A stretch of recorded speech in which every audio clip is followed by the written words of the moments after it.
సత్యం డబ్బులతో షోరూం పెట్టాడని చెప్పేసి తెలుసుకున్న బాలు షోరూమ్ ఓనర్గా సత్యంని అనౌన్స్ చేసిన బాలు షాక్లో మనోజ్. అసలు ఇదంతా ఎలా జరగబోతుందో తెలుసుకోవాలనుకుంటే ఇప్పుడే మా ఛానల్ తప్పకుండా సబ్స్క్రైబ్ చేసుకుని మా వీడియోకి లైక్ చేయండి. పక్కనే ఉన్న గంట సింబల్ మీద క్లిక్ చేసి నోటిఫికేషన్స్ ఆల్లో పెట్టుకోండి. అప్పుడు ఏమేమి చేసే వీడియోలు మీకు రోజు వస్తుంటాయి. ఇక ప్రభావతి అయితే కోపంతో రగిలిపోతూ ఉంటుంది హాల్లో కూర్చుని. అప్పుడే ఇక రోహిణి అయితే ఏడుస్తూ బయట కనబడడంతో ఈ ఇంట్లో ఏడవకు, ఏడిస్తే గిడిస్తే బయటికి పోయి ఏడు అని చెప్పేసి ప్రభావతి చెప్పడంతో ఇక అక్కడి నుంచి అయితే రోహిణి లోపలికి వెళ్ళిపోయి బ్యాగ్ తీసుకుని బయటికి వెళ్ళిపోతుంటే ఎక్కడికి రోహిణి వెళ్ళిపోతున్నావు అని మనోజ్ అడుగుతాడు. ఎక్కడికి వెళ్ళిపోతాను, ఎక్కడికి చోటికి కాసేపు బయటికి పోయి వస్తాను, చిరాకు వచ్చేస్తుంది ఇంట్లో ఉండాలంటే, అందరూ నన్ను ఒక దోషం చూసినట్టు చూస్తున్నారు, ఇంట్లో ఉండలేకపోతున్నాను అని మనోజ్ అంటుంటే ఎందుకు ఎందుకు ఉండలేకపోతున్నావు, మొగుడు ఒక చేతకానోడు కదా అందుకని. రోహిణి ఏంటి అలా మాట్లాడితే కోపం వచ్చిందా? నన్ను అత్తయ్య గారి దగ్గర అడ్డంగా ఇరికించేసి నువ్వు మాత్రం హ్యాపీగా ఉన్నావు. అందరూ నన్ను ఎలా చూస్తున్నారో చూసావా ఇంట్లో? ఒక కోడలిగా పెద్ద కోడలిగా నా స్థానం నేను కోల్పోయినట్టే ఉంది నాకు ఈ ఇంట్లో. ఆ హోదాతనం మొత్తం పోయింది. అత్తయ్య గారికి నా మీద ఎంత ప్రేమ ఉండేదో ఇప్పుడు కనీసం అత్తయ్య గారి కళల్లో నాకు నుంచి ప్రేమ కూడా కనిపించడం లేదు. నేను తట్టుకోలేకపోతున్నాను మనోజ్, ఇదంతా నా వల్ల కాదు అని చెప్పేసి రోహిణి అంటుంటే మరేం చేయమంటావు రోహిణి? ఏం లేదు, అందుకే నేను కాసేపు ఉన్నాక వస్తాను, లేకపోతే రాను, వెళ్ళిపోతున్నాను అని ఇక హ్యాండ్ బ్యాగ్ తగిలించుకొని బయటికైతే వెళ్ళిపోతుంది. రోహిణి అని ఇంకా వెనకట్లే పరిగెత్తుకుంటూ వెళ్తాడు మనోజ్ అయితే. రే మనోజ్ ఆగు అని ప్రభావతి గట్టిగా అరవడంతో అమ్మ అది కాదు, రోహిణి బ్యాగ్ వేసుకుని వెళ్ళిపోతుంది, వెళ్ళిపోతే వెళ్ళిపోనివ్వరా? తను ఎక్కడికి వెళ్తుంది? మహా అయితే ఆ విద్య దగ్గరికి వెళ్తుంది, ఇంకెక్కడికి పోతుంది? తనకంటూ ఇల్లుందా, ఇంకేమన్నా ఉందా ఇక్కడ? అంతా మలేషియాలోనే కదా, చూసుకుందాంలే, తనే వస్తుంది అని చెప్పేసి ఇక ప్రభావతి ఏంటంటే అయ్యో అదేంటి అత్తయ్య, ఒక ఆడపిల్లని ఇలా వదిలేస్తే ఎలాగా? తనకి పుట్టిల్లు కూడా ఇక్కడ లేదు, అలా ఇలా వెళ్ళిపోమంటారు చెప్పండి అత్తయ్య. మాకైతే పుట్టిల్లు ఉంది కాబట్టి నేను మా అమ్మ వాళ్ళ ఇంటికి వెళ్తాను, శృతి కూడా వాళ్ళ అమ్మవారింటికి వెళ్తుంది, కానీ రోహిణి ఎక్కడికి వెళ్ళిపోతుంది చెప్పండి అత్తయ్య అని మీనా అంటుంటే ఏ మీనా, నువ్వెవరి మీద జాలి చూపించాల్సిన అవసరం లేదు, ఈ విషయంలో నువ్వు తలదూర్చాల్సిన అవసరం కూడా లేదు అని ఇక ప్రభావతి అంటుంటే మీనా ఎందుకు నీకు ఇలా రా అని ఇక బాలు అయితే మీనాని పక్క నుంచి తీసుకువెళ్ళిపోతాడు. ఎందుకు మీనా నీకు, వాళ్ళేదో పడతారు కదా, నీకు అవసరమా అని ఇక కిచెన్ రూమ్లోకి తీసుకువెళ్ళి బాలు మాట్లాడుతుంటే అది కాదండి, నేను ఒక ఆడదానికి ఒక ఆడపిల్లల ఇంట్లోంచి వెళ్ళిపోతుంటే చూస్తూ ఎలా ఊరుకోమంటారు, నా వల్ల కాదండి అని చెప్పేసి ఇక మీనా అంటుంటే ఏం పర్వాలేదు, ఏదో ఒకటి చేసుకోనివ్వు, మా అమ్మ ఏం అనదులే, ఖచ్చితంగా తిరిగి వచ్చేస్తుంది, నువ్వేమి టెన్షన్ పడాల్సిన అవసరం లేదు, ఖచ్చితంగా వెనక్కి వచ్చేస్తుంది, అర్థమవుతుందా అని చెప్పేసి ఇక మీనా బాలు అయితే కిచెన్ రూమ్లో మాట్లాడుకుంటూ ఉంటారు. అమ్మ అలా మాట్లాడితే ఎలాగమ్మా, తను రాకపోతేనో, తను ఏమైనా చేసుకుంటే ఎవరికమ్మా బాధదా, ఎవరిది బాధ్యత చెప్పమ్మా అని చెప్పేసి ఇక మనోజ్ అంటే ఏం చేసుకోదు, ఏమైనా చేసుకుంటే అప్పుడు చూద్దాంలే అని చెప్పేసి ఇక ప్రభావతి అంటుంది. ఏమైనా చేసుకుంటే నీ మీదకి కేసు వస్తుందమ్మా, నువ్వే జాగ్రత్తగా చూసుకోమని అని చెప్పేసి ఇక మనోజ్ లోపలికి వెళ్ళిపోతాడు.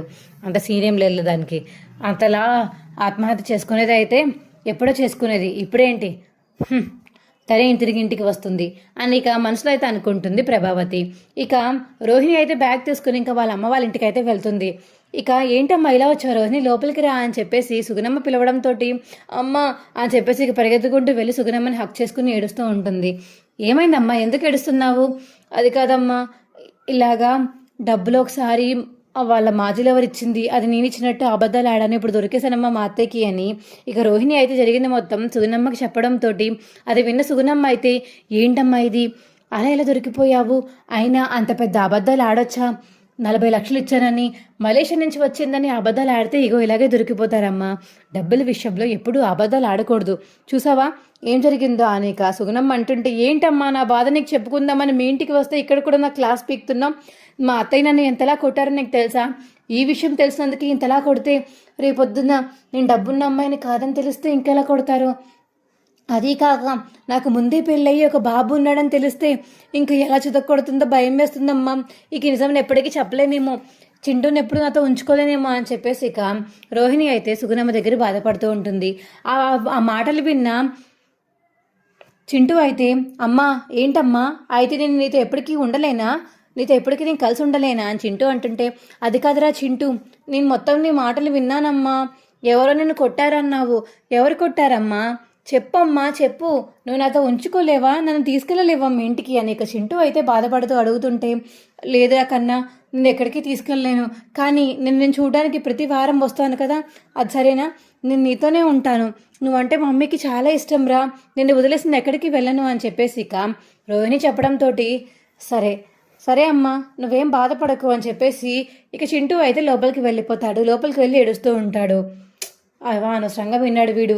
ఏంటి రోహిణి నువ్వు ఇంట్లో గుట్లు ఇంట్లో ఉంచుకోవాలి, ఇక్కడికి వచ్చి చెప్పావు, వాడు విన్నాడు చూడు, వాడు ఎంత బాధపడుతున్నాడో ఇప్పుడు నువ్వు తీసుకెళ్ళవని అని సుగుణమ్మ అంటుంటే, ఏంటమ్మా నువ్వు వాడి బాధనే పట్టించుకుంటావు, నా బాధ ఎవరికి చెప్పుకోను, ఇప్పుడు రేపొద్దుటి ఫ్యూచర్లో నా గురించి కానీ బయటపడిందంటే ఇంక నా పని అయిపోయినట్టే అని చెప్పేసి ఇక రోహిణి అంటుంటే, సరే బయటపడకుండా జాగ్రత్త పడు, చింటూని ఎవరొకరికి దత్తదిద్దాం, లేకపోతే నేను బతుకున్నంతకాలం నేను చూసుకుంటాను, మరి నేను చనిపోయాక ఇంకా దేవుడికి వదిలేస్తాను, ఇంక నేనేం చేయలేను, మరి నువ్వే చూసుకోవాలి రోహిణి, అప్పటిదాకా వస్తే ఇంకా నా వల్ల కాదు రోహిణి, నేను చనిపోతే వాడు ఒక్కడే అయిపోతాడని భయం వేస్తుంది, ఇలా బాలుకి మీనాకి దత్తతిద్దామంటే నువ్వు వద్దంటున్నావు, నేను పోయాక నువ్వు చూసుకుంటావనే నమ్మకం నాకు ఇంచు కూడా లేదు అని చెప్పేసి ఇక సుగుణం అంటుంటే, అమ్మా చాలు ఇంకా ఆపు, నువ్వు చూసుకోకపోతే నేను చూసుకుంటాను, వాడు నా కొడుకు, నేను తీసుకువెళ్ళి ఎలాగోలా చూసుకుంటాను, అర్థమైందా అని ఇక రోహిణి చెప్పేసరికి, ఇప్పుడే చూడడానికి రాలేకపోతున్నావు, వాడిని ఇంటికి కూడా తీసుకెళ్ళలేకపోతున్నావు, ఇక నువ్వెలా వాడిని చూసుకుంటావు, నాకు నమ్మకం లేదు, మీనా బాలు అయితే చాలా బాగా చూసుకుంటారని నాకు మంచి నమ్మకం ఉంది, కానీ నీ వల్లే వాళ్ళకి ఇవ్వడం లేదు అని చెప్పేసి ఇక సుగుణం అంటుంటే, ఇక్కడికి వస్తే ప్రశాంతంగా ఉంటుందని ఇక్కడికి వచ్చాను, కానీ ఇక్కడ కూడా నన్ను ప్రశాంతంగా ఉండనివ్వడం లేదు, నువ్వు వెళ్ళిపోతానులే అని చెప్పేసి ఇక బ్యాగ్ తీసుకుని మళ్ళీ రిటర్న్ బయలుదేరిపోతుంది ఇక రోహిణి అయితే. ఇంకో పక్క అత్తయ్య ఎందుకు అత్తయ్య అలా చేస్తున్నారు అని ఇక మీనా అయితే వెళ్ళి ప్రభావతిని అడుగుతుంది. నీకు ఇందాకే చెప్పాను మీనా, నువ్వు అసలు ఇలాంటి విషయాల్లో జోక్యం చేసుకోవద్దని, ఎన్నిసార్లు చెప్పినా మళ్ళీ వస్తావేంటి, ఎవరికి సపోర్ట్ చేయదని చెప్పాను కదా, నా మాటలు నీకు వినిపించట్లేదా అని ఇక ప్రభావతి అడుగుతుంటే, మీనా ఇలా రా అని చెప్పేసి ఇక మీనని పక్కన లక్కు తీసుకువెళ్ళిపోతుంది శృతి. ఎందుకు నీకు అవసరమా, ఎన్నిసార్లు చెప్పాలి అత్తయ్య కోపంగా ఉన్నప్పుడు వెళ్ళొద్దని, రోహిణి ఇప్పుడు నువ్వెప్పుడన్నా ఆపదలు ఉన్నప్పుడు రోహిణి వచ్చి నీకు సపోర్ట్ చేసిందా, లేదు, ఇప్పుడు నువ్వే ఉన్నావు, అత్తయ్య చేతిలో దెబ్బలు తినడానికి మాటలు పడడానికి మీ తమ్ముడు జైలుకి వెళ్ళినప్పుడు ఏమన్నా చేసిందా రోహిణి, నేను నీ తరపున మాట్లాడాను కానీ రోహిణి ఏనాడు నీ తరపున మాట్లాడలేదు, ఇప్పుడు నువ్వెందుకని తను లేనప్పుడు తన తరపున మాట్లాడడానికి వెళ్తున్నావు, అవసరమా నీకు ఇదంతా అని పక్కన నుంచి నీకు శృతి అయితే క్లాస్ పీకుతుంది మీనాకి. అది కాదు శృతి, అంతా కొట్టడం నాకు నచ్చలేదు, తప్పు చేసింది సరే, కానీ అలాంతలా కొడతారా, ఆ అమ్మాయి ఇప్పుడు ఇంట్లో కూడా లేదు, బయటికి వెళ్ళింది, ఎక్కడికి వెళ్ళిందో ఏంటో అని ఈ మాత్రం టెన్షన్ కూడా పడకుండా అత్తయ్య గారు అయితే దర్జాగా కూర్చున్నారు, నాకు అసలు చూస్తేనే భయం వేస్తుంది, తనకేమవుతుంది ఏంటో అని భయం వేస్తుంది శృతి అని చెప్పేసి ఇక మీనా మరియు శృతి మాట్లాడుకుంటుంటే అప్పుడే రోహిణి అయితే ఇంటికి వస్తుంది. అమ్మా రోహిణి వచ్చింది అని చెప్పేసి ఇక మన చూసి రోహిణి దగ్గరికి వెళ్ళిపోతుంటే, రే ఎక్కడికి రా వెళ్ళేది, తన దారిని తను వెళ్తుంది, నీ దారిని నువ్వు వెళ్ళు, తను ఎక్కడుంటే నువ్వు అక్కడ ఉన్నావంటే మాత్రం నీకు మర్యాద దక్కదు అని చెప్పేసి ఇక ప్రభావతి చెప్పడంతో, అమ్మ అది కదమ్మా తన నా భార్య అమ్మ అని చెప్పేసి ఇక మనోజ్ అంటాడు. ఏంటి నీ భార్య అయితే మాత్రం వెళ్ళాలా, ఏం అవసరం లేదు, నోరు మూసుకుని కూర్చో, అర్థమైందా, తన దారిని తను చూసుకుంటుంది, నీ పన్ను చూసుకో అని చెప్పేసి ఇక ప్రభావతి చెప్పడంతో ఇక మనోజ్ అయితే అక్కడ ఉండిపోతాడు. ఇక రోహిణి అయితే మెల్లగా లోపలికి వచ్చి ఇక రూమ్లోకి అయితే వెళ్ళిపోతుంది. ఇక అక్కడి నుంచి శృతి మరియు మీనా అయితే పక్కకి వెళ్ళిపోతారు. అప్పుడే ఇక బాలు అయితే ఇంటికి వస్తాడు. ఇంకా వాతావరణం వేడివేడిగానే ఉందా, సర్లే నాన్న లక్షలు మింగినోడా అందరూ బయటికి రండి అని ఇక మనోజ్ని అందరినీ పిలుస్తాడు. ఇక బాలు అయితే ఇక ఏంట్రా ఏమైంది అని ఇక సత్యం అడుగుతుంటే, ఏం లేదు నాన్న, నేను ఒక మంచి నిర్ణయం తీసుకున్నాను, ఆ నిర్ణయం మీ అందరికి కూడా నచ్చుతుంది అని ఇక బాలు అంటుంటే, ఏంటా నిర్ణయం, అది కాదు నాన్న, ఇప్పుడు లక్షలు మింగినాడు కదా, వీడు ఆల్రెడీ అప్పుడు డబ్బులు పట్టుకెళ్ళిపోయాడు, కానీ కల్పన మేడం తిరిగి ఇచ్చేశారు కదా, ఆ డబ్బులతోనే కదా వీడు షోరూమ్ పెట్టుకున్నాడు.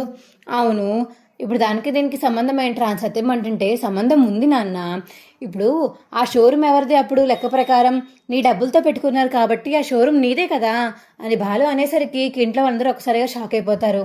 ఏంటి నువ్వు మాట్లాడేది, అది నిజమే కదా అని ఒక్కొక్కరికి ఒక్కొక్క రియాక్షన్ ఇస్తుంటే, ఏంటి ఇప్పుడు ఏమైంది, ఇప్పుడు షోరూమ్కి దీనికి సంబంధం ఏముంది, నీ డబ్బులు తిరిగి ఇచ్చేస్తానులే అని చెప్పేసి ఇక మనోజ్ అంటుంటే, నువ్వు ఇచ్చే లోపల మీ ముసలిబా అయిపోయేలా ఉన్నాం, ఏం అవసరం లేదు, నువ్వు ఎప్పుడు ఇస్తావో అప్పుడే ఇచ్చుకో, ఇచ్చాక షోరూమ్ని వాపస్ తీసుకోవడం ఏంటి, షోరూమ్ నాదే కదా అని మనోజ్ అంటుంటే, షోరూమ్ నీది కాదురా, ఈసారి నుంచి నాన్నది, షోరూమ్ నాన్న పేరు మీదకి మారుద్దామనే ఐడియా నాకు వచ్చింది, నువ్వు డబ్బులు ఎలాగో ఇవ్వవు, ఇక ఆ షోరూమ్ మీద వచ్చే లాభంతో నాన్నకి డబ్బులు ఇవ్వడం ఏంటి? ఆ షోరూమే నాన్నదైతే ఆ షోరూమ్ డబ్బులతోనే కదా, నాన్న డబ్బులతోనే కదా పెట్టుకున్నావు.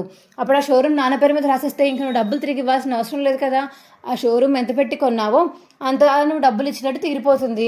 ఎక్స్ట్రా డబ్బులు నాన్నకి ఇవ్వి అంతే అని చెప్పేసి ఇక బాలు అంటుంటే, అలా ఎలా ఇస్తానురా, షోరూమ్ ఐడియా నాది కదా. హలో మాస్టరు, షోరూమ్ ఐడియా నాది, డబ్బులు నాన్నవి, అర్థమైందా?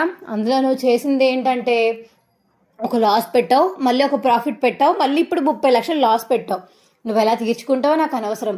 ఆ షోరూమ్ మాత్రం నాన్న పేరు మీద రాయాల్సిందే అని చెప్పేసి ఇక బాలు అయితే గట్టిగా చెప్పడంతో, రే మనోజ్ అని చెప్పేసి ఇక సత్యం అంటాడు, ఇంత మాటలు ఉపయోగం లేదు కానీ రే బాలు వద్దురా, ఎందుకు, వాడు ఎప్పటికీ చాలా డబ్బులు అప్పుల్లో ఉన్నాడు, మళ్ళీ ఆ షోరూమ్ తీసుకుని వాడిని ఇక బాధ పెట్టలేనురా అని చెప్పేసి సత్యం అంటుంటే, నువ్వు బాధ పెట్టాల్సిన అవసరం ఏం లేదు నాన్న, ఆ షోరూమ్ మొత్తం ఓనర్వి నువ్వేనని, ఆ సైట్కి ఓనర్ నువ్వే అని నీ పేరు మీద రాయించుకో సరిపోతుంది, రిజిస్ట్రేషన్ చేయించుకుంటే.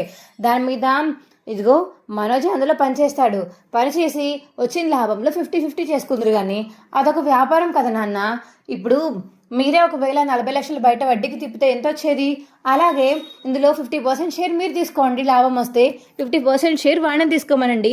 అప్పుడు మీరు ఎక్కడికి వెళ్ళాల్సిన అవసరమే లేదు కదా, మీరు ఆ స్కూల్కి కూడా వెళ్ళాల్సిన అవసరం లేదు. ఇలాగ డబ్బులు మీ చేతికి వస్తాయి, మీరే కదా పెట్టుబడి పెట్టింది షోరూమ్కి, లాభాలు తెచ్చేది వాడే కాబట్టి అలా సెట్ చేసుకోండి రెండు అని చెప్పేసి ఇక మనోజ్ గురించి చెప్తాడు బాలు. ఇక మనోజ్ అయితే కోపంతో రగిలిపోతాడు. అది విన్న రోహిణి కూడా రూమ్ దగ్గర నుంచి కోపంతో రగిలిపోతూ ఉంటుంది.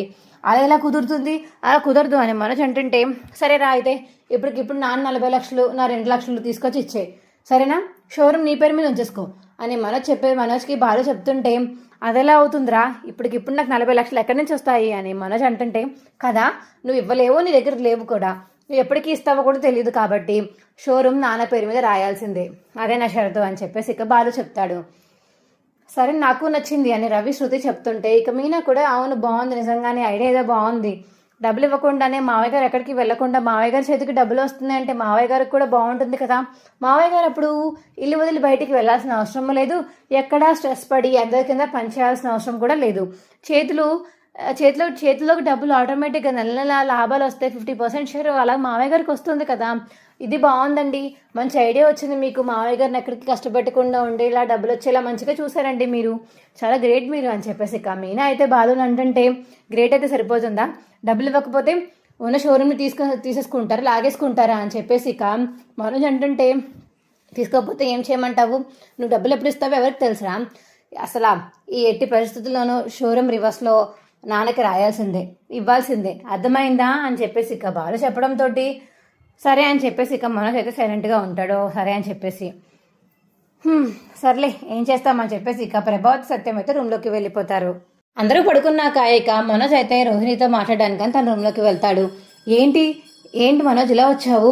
అది కాదు రోహిణి, కష్టపడి మనం షోరూమ్ పెట్టుకుంటే ఇప్పుడు ఆ షోరూమ్ నాన్న పేరు మీద మార్చేస్తానంటున్నాడు, భయం వేస్తుంది రోహిణి అని మనోజ్ అంటుంటే, ఇలాంటి వాటికి నా దగ్గరికి ఎందుకు వస్తావు మనోజ్, నువ్వు మీ అమ్మ దగ్గరికి వెళ్ళు, మీ అమ్మని బతిమలాడుకో, మళ్ళీ ఇప్పుడు కానీ ఒక ఐడియా ఇచ్చానంటే నువ్వు రేపొద్దున దొరికేశాక మళ్ళీ నా పేరు చెప్తావు, నాకెందుకు వచ్చిన తలకాయ నొప్పిది, వెళ్ళి మీ అమ్మని అడిగి ఆ షోరూమ్ని ఏమి చేయొద్దని మీ అమ్మని అడుగు, నా దగ్గరికి రాకు అని చెప్పేసి ఇక రోహిణి చెప్తుంటే, అలా కాదు మనోజ్, అలా కాదు రోహిణి, ప్లీజ్ రోహిణి అని చెప్పేసి మనోజ్ అడుగుతుంటే, ఏది కాదు, పొద్దున్న నేను వెతికించావు అలా కాదా, లేకపోతే ఏంటి, నేను ఇంకోసారి నమ్మే ప్రసక్తి లేదు మనోజ్, లేగు నాకు నిద్ర వస్తుంది, నేను పడుకుంటాను, మళ్ళీ అత్తయ్య గారు కానీ మా ఇద్దరిని రూమ్లో చూసారంటే మాత్రం ఇద్దరికి మళ్ళీ రేపు పెడతారు, అవసరమా, ఇక నుంచి వెళ్ళిపో అని చెప్పేసి రోహిణి చెప్పడంతో, రోహిణి ప్లీజ్ రోహిణి అని మనోజ్ అడుగుతాడు.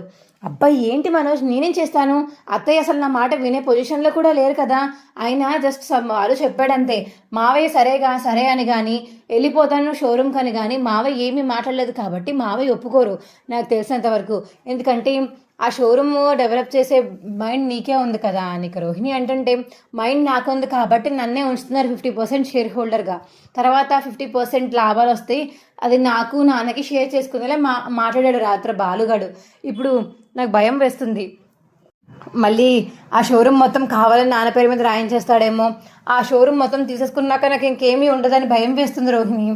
భయపడుతూనే ఉండు మనోజ్, నువ్వు ఎందుకు చెప్పు, లాస్ట్ టైం కూడా అలాగే కల్పన దగ్గర డబ్బులు తీసుకున్నావు, ఏమైంది? ఇప్పుడు దొరికేసాము. అలాగే ఇప్పుడు కూడా నువ్వు ఏదైనా చేస్తే మళ్ళీ దొరికేస్తావు కాబట్టి ఇంకా నువ్వేమి చేయాల్సిన అవసరం కూడా లేదు మనోజ్. వెళ్ళి ఇంకే ఆలోచన పెట్టుకోకుండా వెళ్ళి పడుకో అని చెప్పేసి ఇక రోహిణి పడుకుంటుంది. అబ్బా, ఎన్నిసార్లు చెప్పినా రోహిణికి అర్థం కావట్లేదేంటి? ఆ షోరూమ్ మొత్తం పోతే మన ప్రాఫిట్స్ ఏమి ఉండవు కదా, నాకంటూ కొన్ని డబ్బులు కూడా ఉండవు, ఏంటి ఇప్పుడు నా పరిస్థితి అని చెప్పేసి ఇక మనోజ్ అయితే మనసులో అనుకుంటూ ఉంటాడు.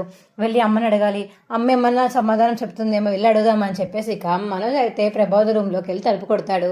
అప్పుడే ఇక ప్రభావతి బయటికి వస్తుంది. ఏరా, అర్ధరాత్రులు ఏంటివి, తలుపు కొడుతున్నావేంటి అని చెప్పేసి ఇక ప్రభావతి అడుగుతుంటే, అది కాదమ్మా, షోరూమ్ మొత్తం లాగేసుకుంటారని చెప్పేసి బాలుగాడు నాన్న పేరు మీద రాయించేద్దాం అంటున్నాడు కదా, అది లేకపోతే మాకు తిండి ఎలాగమ్మా, అదొక్కటే కదా మా జీవనాధారం, అలాంటిది అది తీసుకుంటే ఎలాగా అని మనోజ్ అంటే, మొత్తం తీసుకోమని ఏం చెప్పలేదు కదరా బాలుగాడు, వచ్చిన లాభంలో 50% షేర్ నేను తీసుకోమన్నారు, ఇంకేం కావాలి నీకు? నువ్వెంత బాగా సంపాదించి లాభం తెప్పిస్తే అంత లాభం నీకు మిగులుతుంది, మీ నాన్నకి మిగులుతుంది. వాడు బాగానే ఆలోచించాడు కదా, మీ నాన్న చైర్లోంచి దిగకుండా హాయిగా డబ్బు చేతికి వచ్చేలాగా మీ నాన్న గురించి ఆలోచించి వాడి నిర్ణయం తీసుకున్నప్పుడు ఇంకేంటి నిర్ణయాలు ఏమి మార్చాల్సిన అవసరం లేదు అని చెప్పేసి ఇక ప్రభావతి అంటుంది. అందరూ ఒకే పాట పాడుతున్నారు. ఇప్పుడు ఆ షోరూమ్ నా చేతి దాటిపోతే ఇంక రేపంటూ నాకంటూ ఒక బిజినెస్ మ్యాన్ అని చెప్పుకోవడానికి కూడా ఉండదు. దేవుడా, ఏంటి పరీక్ష అని చెప్పేసి ఇక మనోజ్ అయితే మనసులో అనుకుంటుంటే, ఏంట్రా అలా ఇలా అయిపోతున్నావు, ఇన్ని రోజులు బిజినెస్ మ్యాన్ అని చెప్పుకున్నావు కదా, ఇప్పుడు అలాగే చెప్పుకో. ఆ షోరూమ్ మాత్రం మీ నాన్న పేరు మీద ఉంటుంది, దానికి నువ్వే కదా ఓనర్వి, నాన్న లేకపోతే నువ్వే ఓనర్ అని చెప్పేసి ఇక ప్రభావతి అంటుంటే, అలా కాదమ్మా, అది వేరు ఇది వేరు అని ఇక మనోజ్ అంటాడు. ఏది వేరు కాదు, వెళ్ళి పడుకో, అదిగా ఆలోచించుకో అని చెప్పేసి ఇక ప్రభావతి చెప్పడంతో మనోజ్ అయితే ఇక వెళ్ళి పడుకుంటాడు.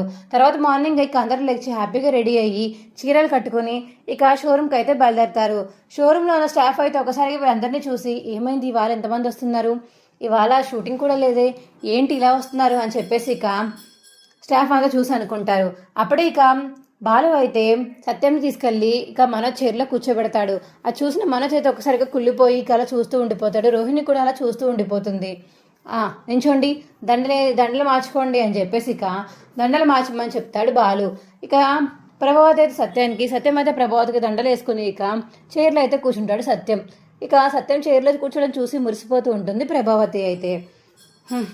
ఏంటి మనోజ్ ఇలా జరిగింది, ఏదో మాట వరుసగా అనడేమో అనుకున్నాను బాలు, కానీ నిజంగానే తీసుకొచ్చి చైర్లో కూర్చోబెట్టేశాడు కదా, ఇక పత్రాలు ఒకటే తక్కువ, ఆ పత్రాల మీద కూడా సంతకం పెట్టించేస్తే ఇంకా నీకంటూ ఏమీ ఉండదు మనోజ్, తర్వాత సంపాదించుకున్న డబ్బులు మాత్రమే, ప్రస్తుతానికి నీ దగ్గర ఉన్న డబ్బులు మాత్రమే ఉంటాయి. అమ్మా దేవుడా, ఏంటిది బాలు ఇంతలా తెలివితేటలుగా ఆలోచించాడు అని చెప్పేసి ఇక రోహిణి అయితే మనసులో అనుకుంటూ ఉంటుంది. నాన్న, ఈ శుభ సందర్భంలో స్వీట్స్ తినండి అని చెప్పేసి ఇక స్టాఫ్ అందరికీ స్వీట్లు ఇస్తూ ఉంటాడు బాలు. అదేంటండి, మనోజ్ గారిని లేపేసి సత్యం గారిని కూర్చోబెట్టారు, ఏమైందండి అని స్టాఫ్ అడుగుతుంటే, మీకు తెలీదా, చాలా జరిగేలే, కానీ ఈ వాళ్ళ నుంచి ఈ స్టాఫ్ అందరికీ తెలియజేయమనగా, ఇదిగో ఈ సత్యం గారే ఓనర్ గారు, ఈయనే ఓనర్, నెక్స్ట్ ఓనర్ ఇదిగో ఈ మనోజ్ గారు, అర్థమవుతుందా? జాగ్రత్తగా సేల్స్ చేయండి, మీరు తీసుకున్న దాంట్లో సేల్స్ బట్టి దాన్ని బట్టి మీ జీతం ఉంటుంది, అర్థమవుతుందా? మీరు సేల్స్ ఎంత బాగా చేస్తే అంత బాగా జీతం ఇస్తాము అని చెప్పేసి ఇక బాలు అంటుంటే, రే ఇది నా షోరూమ్ రా, నీ షోరూమా, ఏది నీ పేరే ఉంటే నాకు సంబంధం ఏంది, ఈ డబ్బులు పెట్టుబడి పెట్టింది మా నాన్న కాబట్టి, మా నాన్న ఇలా షోరూమ్కి ఓనర్, నువ్వేం చెప్పినా చెల్లదు అని చెప్పేసి ఇక బాలు చెప్పడంతో మనోజ్ అయితే ఇక అలా ఉండిపోతాడు. మనోజ్ని చూసి ఇక స్టాఫ్ అందరూ నవ్వడంతో ఇంకా మనోజ్ అయితే కుళ్ళి అలా చూస్తూ ఉండిపోతాడు. వీడి వల్ల ఇక్కడ కూడా నా పరువు పోయింది, ఇంట్లోనే పోయింది అనుకున్నాను, ఇక్కడ కూడా నా పరువు తీసేసాడని ఇక మనసులో అయితే అనుకుంటాడు మనోజ్ అయితే.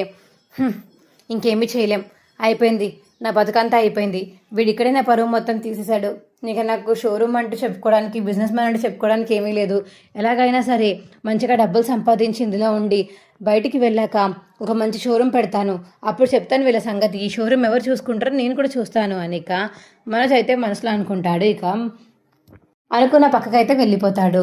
రే బాలు, ఎందుకు దండలు అవన్నీ తెచ్చావు, ఆడు చూడు బాధపడుతున్నాడు అని ఇక సత్యం అంటుంటే, బాధపడితే బాధపడి నాన్న, ఇచ్చినప్పుడు నిలబెట్టుకోవడం నేర్చుకోవాలి, నిలబెట్టుకోకపోతే ఇలాగే పడిపోతారు అయినా ఆడు చాలా తప్పులు చేశాడు కాబట్టే కదా ఈ షోరూమ్ గురించి బాగా తెలిసి ఈ షోరూమ్ మళ్ళీ నీ చేతిలోనే పడింది.